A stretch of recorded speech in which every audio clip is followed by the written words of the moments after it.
मी Punjab duck आज आहे 4 मे 2025. महाराष्ट्रातल्या शेतकऱ्याला अंदाज देणार आहे. राज्यातल्या सर्व शेतकऱ्याला सांगितलं की मी म्हणलो होतो की तुम्ही काय करा 3 मे पर्यंत तुमचा कांदा झाकून घ्या. कारण की काल बघितलं ना चंद्रपूर भागामध्ये खूप ठिकाणी पाऊस झाला, त्यांच्या धान्याचं खूप नुकसान झालं.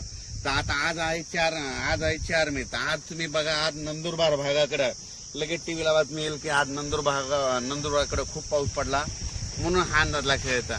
पण राज्यातल्या शेतकऱ्याला सांगतो की राज्यामध्ये काय झालं, गुजरातकडे खूप पाऊस पडणार आहे. त्याच्यामुळे काय होणार आहे, आज नंदुरबार म्हणजे आज 4 मेला नंदुरबारकडे पाऊस येणार आहे. 5 मेला परत तो नाशिककडे येणार आहे. 6 मेला लगेच पुन्हा मराठवाड्याकडे येणार. 7 ला पुन्हा परत विदर्भाकडे जाणार आहे. 8 ला परत म्हणजे भाग बदलणार आहे. म्हणजे असं किती 6 मे पासून ते जवळपास 13 मे पर्यंत दररोज 2 दिवस ह्या भागात, दुसऱ्या दिवशी त्या भागात, पुन्हा ह्या भागात, ह्या भागात, म्हणजे दररोज भाग बदलत सर्वजोर नाही पडणार, पण अवकाळी असणार आहे. म्हणून हा अंदाज लक्षात यायचा. आणि सर्वांसाठी आनंदाची बातमी की तुम्हाला एक सांगतो की यावर्षी मान्सूनला असं पोषक वातावरण समुद्रामध्ये आत्ताच तयार झालंय. म्हणजे यावर्षी चांगला पाऊस पडणार आहे, लवकर देखील येणार आहे, वेळेवर येणार आहे. म्हणून हा अंदाज लक्षात यायचा.